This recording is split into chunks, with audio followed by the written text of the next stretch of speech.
to One Way TV this week. Hopefully you've had a great week. We're sure that you've got that you'll find something good on our show this week, and just to add to that, we've got Liz Bailey who's going to give us a message on how to hear from God. So that's really interesting, one that you can sit down and share with your kids if you want to.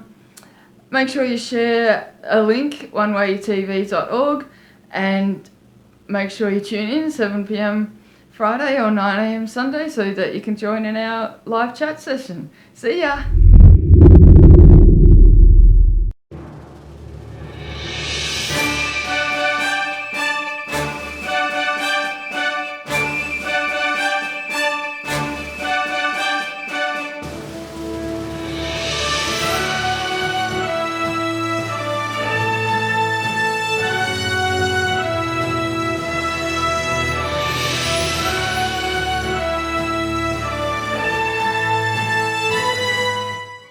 Well, hello there, and welcome to part 15 of Blessings in Bendigo.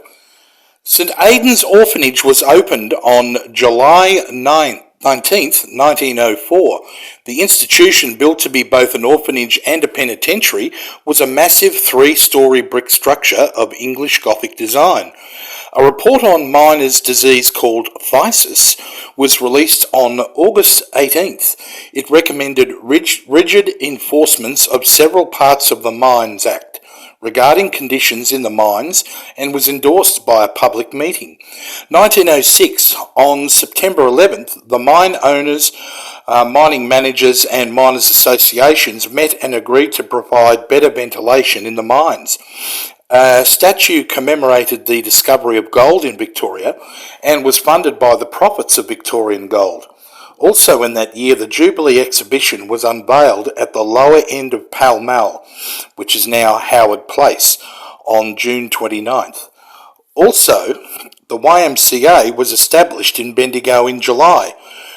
Early in the year, one of the world's largest fruit dealing firms offered a prize of £20 for the best apples, which were to be sent to Germany for exhibition.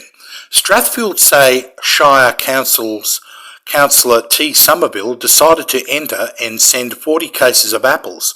In June, he was notified Bendigo had won the World's Championship for the finest apples. 1908, Catherine United Mine, depth of 2,300 feet, paid dividends of £5,600. In 1910, flooding of Victoria Quartz Mine stopped deep mining. In August, the Bendigo City Council outlined a scheme for the sewering of the central area of Bendigo. 1911, the Duncan brothers of Huntley established cyanide plants for deep lead mining. A bacterial laboratory at the Bendigo Hospital was opened on March 10th that year by Edith Lancel, widow of Sir George Lancel, whose generosity helped fund the facility. 1912, Gertrude Alice Jones was admitted to practice as a barrister and solicitor by the full court on March the 4th. She was only the third woman to gain that distinction in Victoria, the second being Anna Brennan, daughter of former Shire Secretary of Strathfield Shire.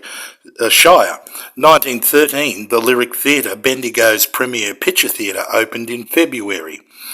Okay, that's all we have time for tonight on Blessings in Bendigo.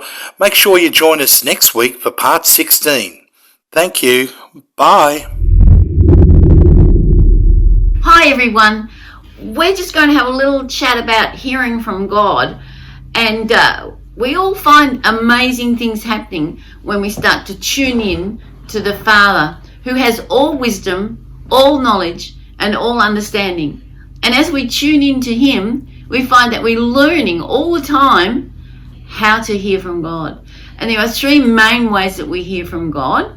The first one, as you'll see, is our eyes. And that is because we are looking at what God is showing us. Often he shows us a picture or a name or a scene or a Bible character, many different things, a Bible story he might show us. And as we can see that, then we will know that it is something God is showing us, and we can ask him what it means. So our eyes are really useful in the things of the Spirit.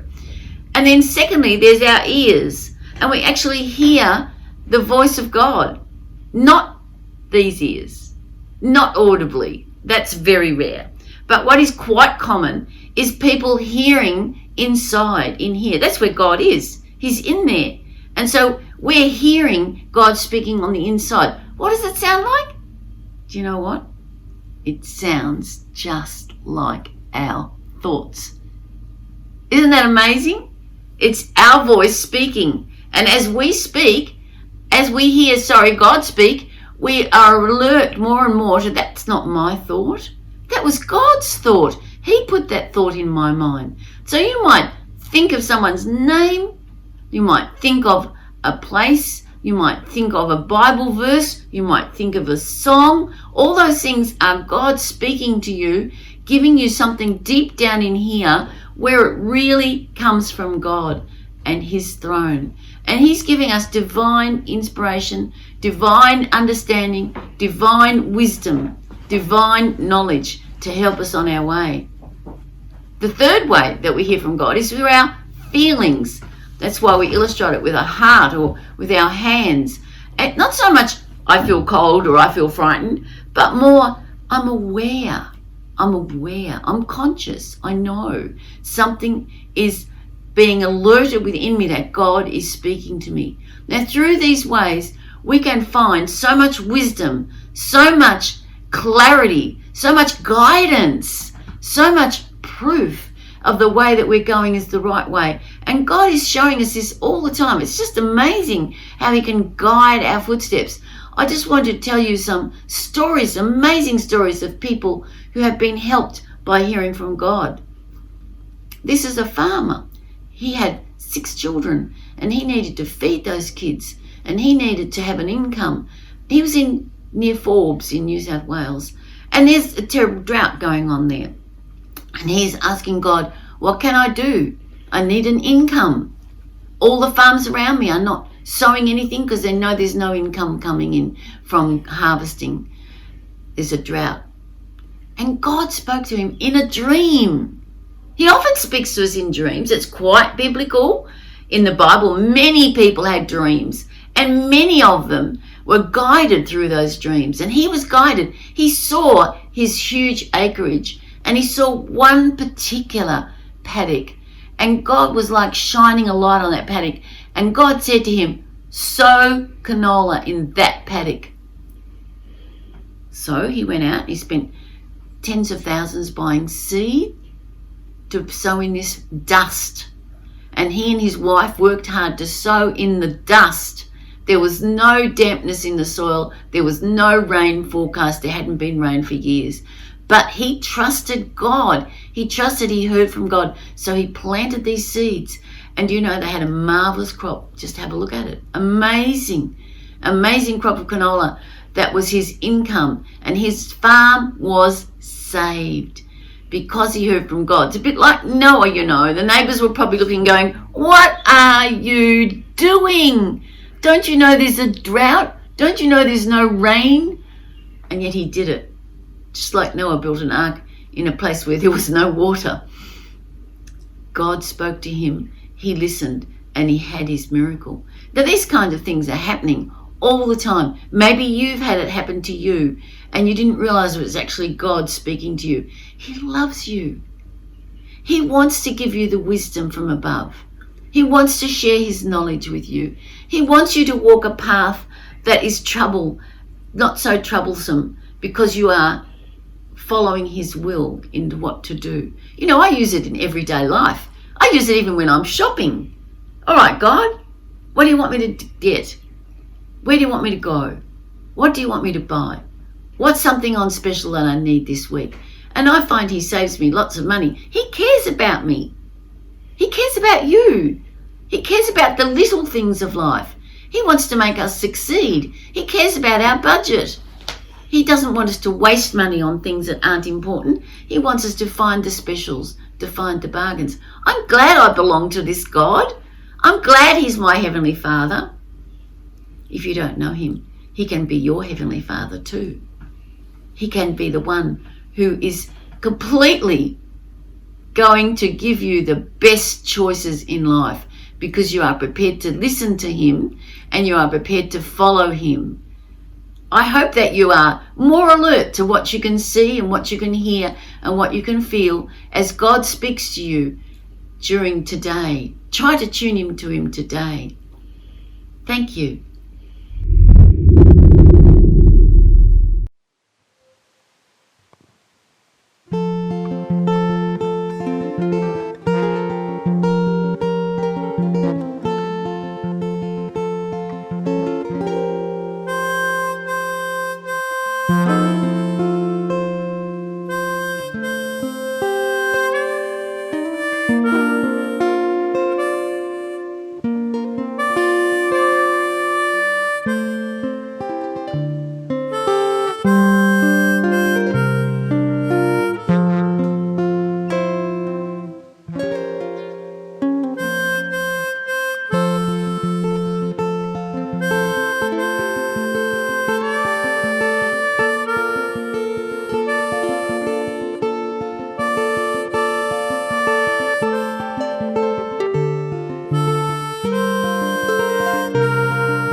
Thanks for watching, and hopefully you've learnt something, and hopefully that you can hear from God too in this coming week. Make sure that you have a good week, and don't forget 7 p.m. Friday, 9 a.m. Sunday, onewaytv.org. See ya!